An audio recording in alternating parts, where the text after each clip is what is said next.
Assalamualaikum warahmatullahi wabarakatuh. Perkenalkan, nama saya Taufik Maulana Firdaus dari kelas S401 dengan NIM 12021802268. Di sini saya akan menjelaskan mengenai modeling objek menggunakan state machine diagram. Objektif dari modul ini yaitu untuk memahami model objek state dan elemen-elemen yang terdapat pada UML state machine diagram. Ini merupakan gambaran dari sebuah peta proses. Pengenalan objek state. Objek state memiliki dua pengertian. Yang pertama yaitu keadaan suatu objek yang terdiri dari kumpulan nilai atribut tertentu untuk objek tersebut, dan yang kedua yaitu keadaan suatu objek yang mendeskripsikan sifat dari objek yang relatif. Mengidentifikasi elemen-elemen pada state machine diagram. State node itu merupakan sebuah objek yang contohnya adalah cooling, initial state itu merupakan star, final state merupakan end, dan transition itu merupakan arah jalannya dari sebuah diagram, dan turn off unit dan turn on unit itu merupakan transition trigger, yaitu sebuah transisi yang terjadi apabila dipicu. State transitions. State transition merupakan perubahan yang terjadi pada saat runtime. Contohnya yaitu transitionnya memiliki sebuah kalimat contoh when real time lebih dari upper bound. Itu merupakan state transition. State transition itu ditandai dengan arah panah seperti itu. Dan yang when real time upper bound itu merupakan trigger event.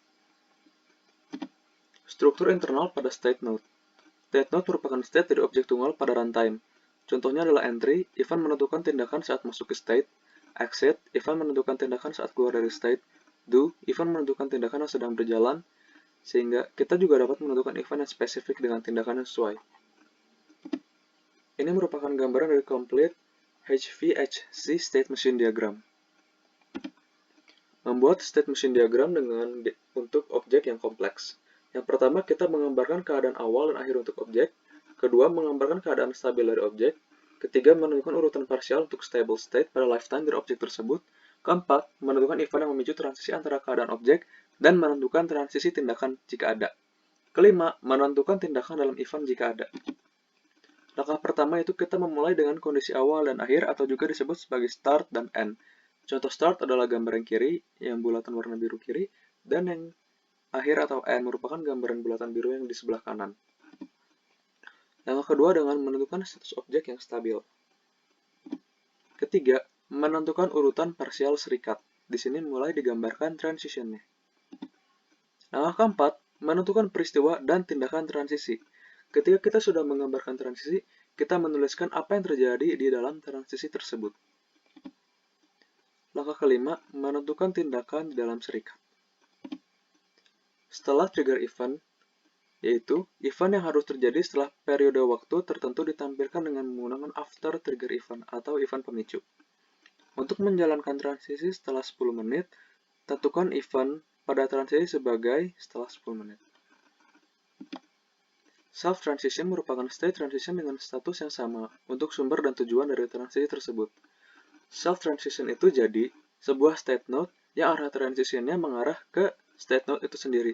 Contohnya adalah full. Bisa dilihat transisinya mengarah ke diri dia sendiri, yaitu push item or error. Junction. Pada UML, junction dapat digunakan untuk menyederhanakan diagram dengan memecah transisi menjadi beberapa bagian. Dengan demikian dapat mengurangi duplikasi trigger events, guards, and actions. Contoh berikut ini menampilkan urutan state transition, order of events, evaluation of guards, dan actions. Ini merupakan contoh gambar dari junctions. Yang di kiri yaitu state yang digambar tanpa menggunakan junction, dan yang kanan itu menggunakan junction.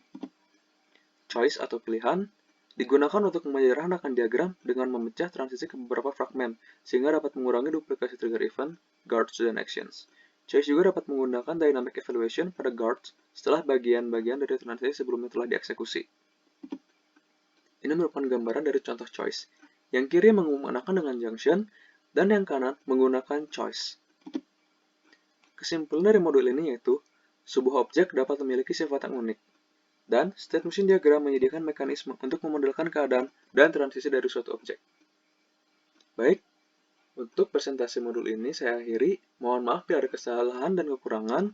Saya tutup. Wassalamualaikum warahmatullahi wabarakatuh.